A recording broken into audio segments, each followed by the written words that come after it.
Coba deh, pernah nggak sih kepikiran, waktu kita donasi, uangnya itu beneran nyampe nggak ya ke tujuan? Nah, kali ini kita bakal bahas cerita seru banget di mana teknologi canggih ketemu sama tradisi lama buat ngejawab satu pertanyaan penting, soal kepercayaan dalam beramal. Nah, pertanyaan ini nih pasti sering banget muncul di kepala kita kan? Ini bukan cuma soal nominal loh, tapi soal rasa percaya. Dan ya, inilah inti dari pembahasan kita hari ini. Gimana caranya kita bisa yakin 100% niat baik kita itu sampai ke tangan yang tepat? Oke, kita mulai dari dasarnya dulu ya. Jadi gini, tantangan paling gede buat lembaga amal, mau itu yang besar atau yang kecil, ya cuma satu, membangun dan ngejaga kepercayaan. Apalagi di zaman digital kayak sekarang kan, isu kecil aja bisa langsung viral dan bikin orang ragu. Biar kita semua paham konteksnya, yuk kita lihat dulu konsep zakat.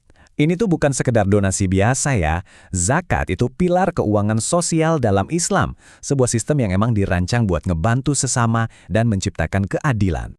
Dan di pusat sistem ini, ada satu kata yang super penting, amanah. Artinya apa? Kepercayaan, bisa diandalkan, dan jujur.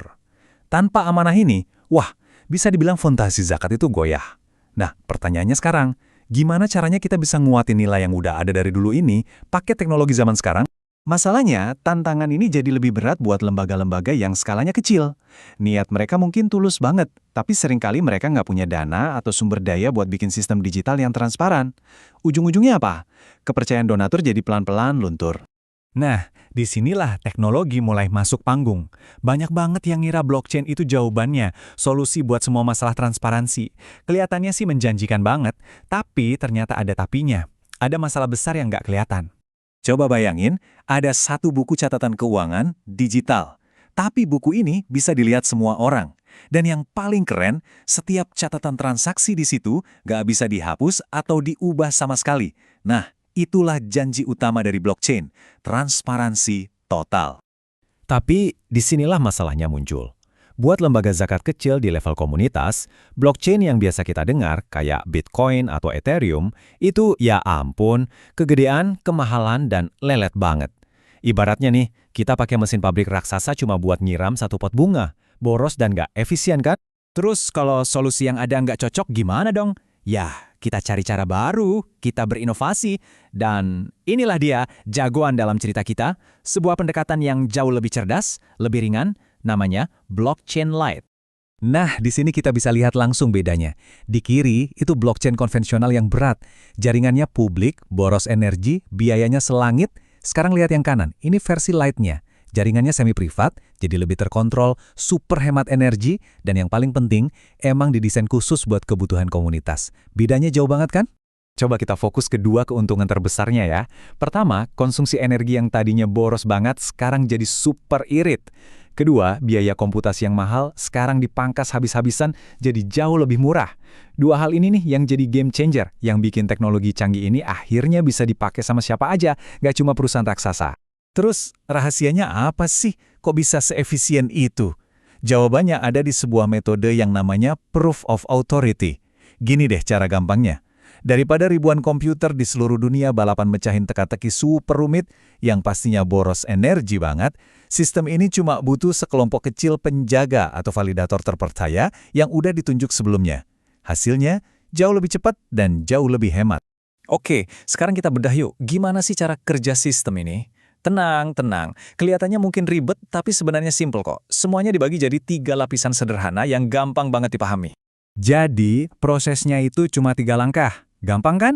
1. Pencatatan. Semua transaksi dicatat baik-baik biar aman. 2. Verifikasi. Ada komite terpercaya yang ngecek dan ngasih stempel oke. 3. Publikasi. Data-data pentingnya disebar ke publik biar semua orang bisa lihat. Simpel kan? Yuk kita lihat detailnya. Nah, ini dia gambaran lengkap arsitekturnya. Eits, jangan pusing dulu liatnya. Kelihatannya aja rumit, tapi kita bakal bedah bareng-bareng. Coba deh perhatiin alurnya. Data masuk dari kiri, terus diproses di tengah buat diverifikasi, dan hasilnya nongol di kanan sebagai laporan yang bisa dilihat semua orang. Oke, kita mulai dari lapisan pertama, yaitu pencatatan transaksi. Ini kejadiannya di level lokal, di lembaganya langsung.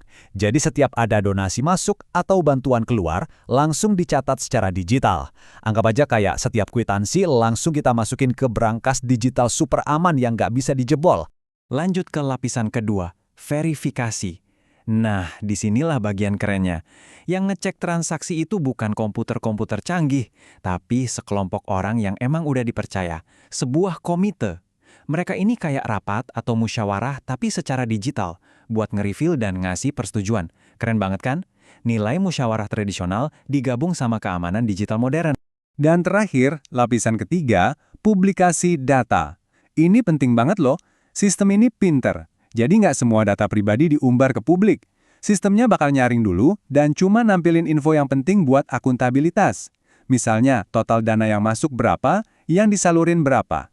Sementara itu, data pribadi penerima bantuan tetap aman.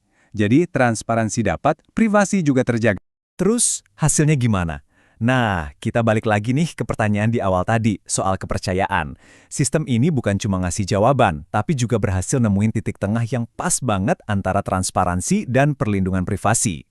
Intinya sih, blockchain Lite ini ngasih semua yang kita butuhin. Para donatur dapat transparansi yang mereka mau, privasi penerima bantuan tetap aman, dan yang paling penting, biayanya itu loh, murah. Jadi bisa banget diadopsi sama organisasi-organisasi komunitas yang justru paling butuh teknologi kayak gini. Quote yang ada di layar ini benar-benar ngerangkum semuanya dengan sempurna. Poinnya bukan buat ngeganti nilai-nilai lama dengan teknologi. Justru sebaliknya.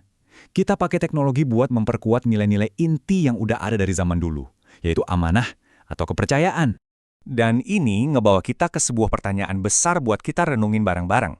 Kalau model yang ringan, murah, dan berbasis kepercayaan ini bisa berhasil buat zakat, coba deh bayangin, potensi kedepannya kayak apa? Kira-kira masalah komunitas apa lagi ya yang bisa kita selesaikan pakai teknologi Lite kayak gini buat bikin dunia kita jadi lebih transparan dan lebih bisa dipercaya?